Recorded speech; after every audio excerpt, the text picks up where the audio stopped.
हाय मेरे प्यारे बच्चों, मैं उपेंद्र जायसवाल आपके इस भरोसेमंद YouTube channel UP coaching centre पर आपका स्वागत है। आइए सर, इस सांख्यिकी का एक और क्वेश्चन लेके मैं आपके सामने आ चुका हूं। मुस्कुराते रहिए।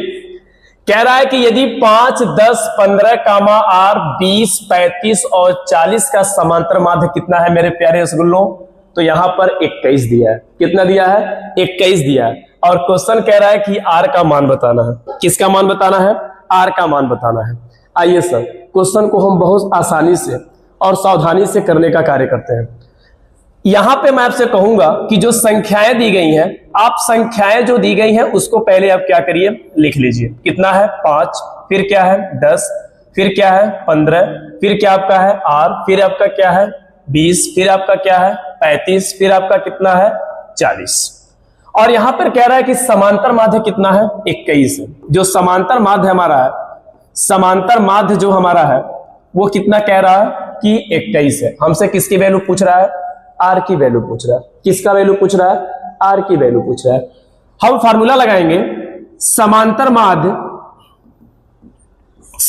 माध्य बराबर कुल संख्याओं का योगफल, कुल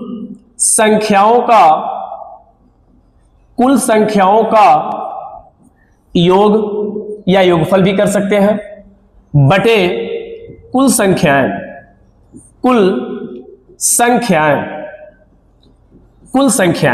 एक बात बताइए आप, यहां पे आपका समांतर माध्य कितना दिया है? 21 दिया है। तो क्या हम इस समांतर माध्य के नीचे 21 लिख सकते हैं?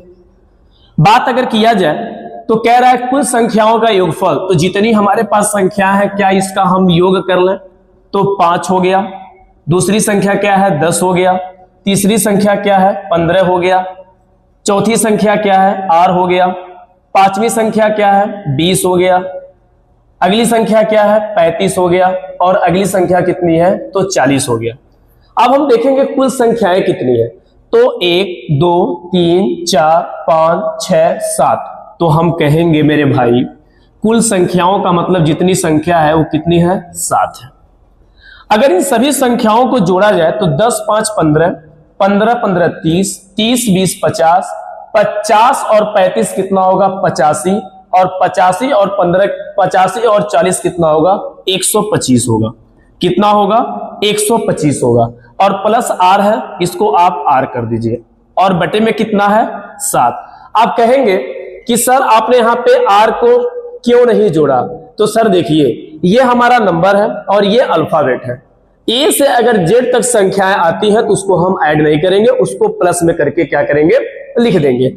और इधर कितना आपका है? तो यहां पर 21 है। इसका अगर हम क्रॉस गुणा कर देते हैं तो 7 का नम 7 होगा और 7 दूना कितना होगा? 14, यानी 147 आ गया। और बराबर करके कितना हमारा है? 125 और प्लस कितना है? आर। अगर देखा जाए तो 125 प्लस आर है और यहां पर कितना है? 147। 147 हम लिख लेंगे। यहां पर ये वैल्यू प्लस में है, इधर ले आएंगे तो माइनस होगा। 125 बराबर किसके होगा? आर के बराबर होगा। इन दोनों को जब हम घटाएंगे तो हमारा रिजल्ट कुछ आएगा 22, यानी आर की वैल्यू जो आएगी निकल के वो कितनी आ जाएगी? तो आर की वैल्यू हमारी निकल के आ जाएगी कितनी? 22 आ जाएगी। ठीक है।